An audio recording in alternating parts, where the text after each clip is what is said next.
What should my next guitar be?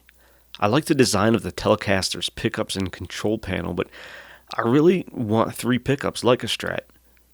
I suppose I could get a Nashville Telecaster, but I prefer the shape of a Strat and I don't want to spend too much money. If only there was something out there like that. As you know, this is the Squier Paranormal Nashville Strat. Now, this guitar was provided to me for the purpose of this review from Zounds.com. However, I am not obligated in any way to Zounds to say anything good or bad about this guitar, so all the words and opinions in this review are my own. Let's get down to some specs real quick. You have an Indian Laurel 9.5-inch radius fretboard with 21 narrow tall frets, a 43mm synthetic bone nut, 25.5-inch scale on a gloss urethane maple neck. Up in the headstock, you have your typical vintage style split shaft tuners, and down at the bridge you have a vintage style ashtray bridge without the cover with 3 barrel style saddles. Now, because they're non-compensated saddles, if you try to change things too much up with tuning or intonation, it may get a little hairy. Now, you have 3 Fender designed Alnico pickups.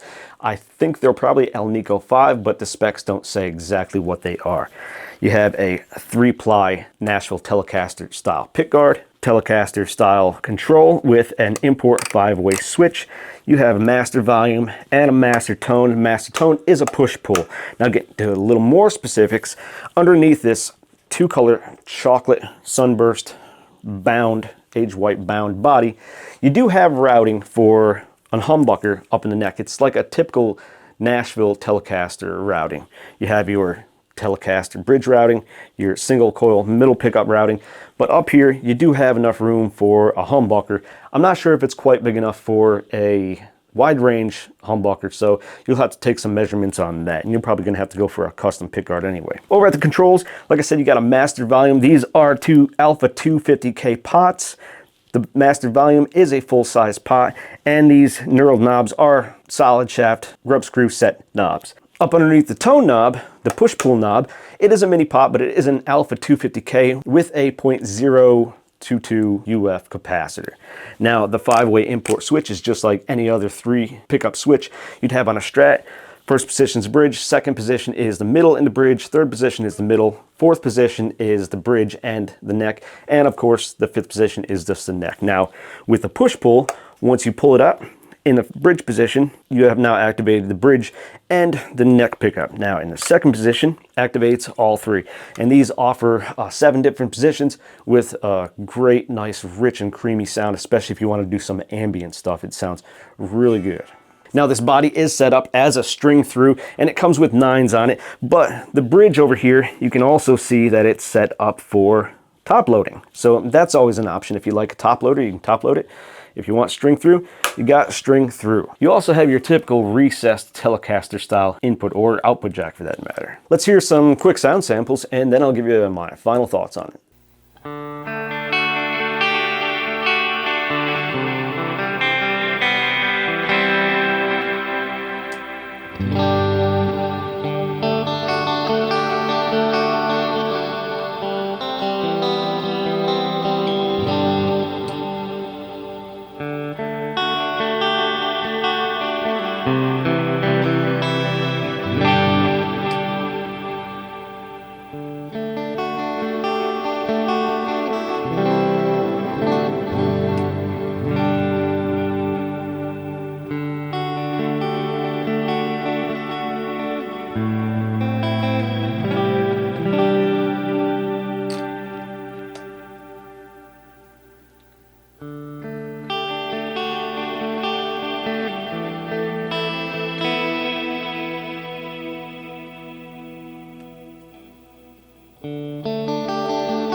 So my final thoughts on this guitar.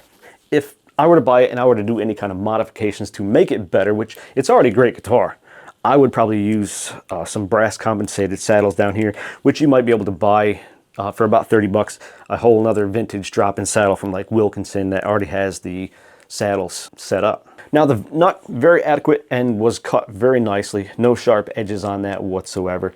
The string tree, Squier's been putting these cheap string trees on their guitars lately, and I don't like them at all. But I mean, you don't even have to use it. You could take the string right off there, and the break angle on it is going to be fine. The tuners are very adequate. You could probably find some better ones, but they work and they stay in tune for the most part.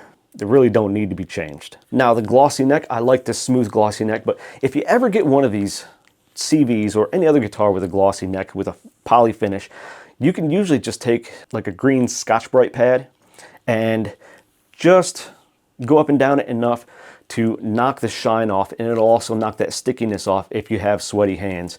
And if you ever decide to sell it, you can buff it out really easy with a microfiber cloth and some polishing compound. I really like the bound body. The square edges kind of give it a very classy and nice look to it that I really like, and it's got a nice thickness to it.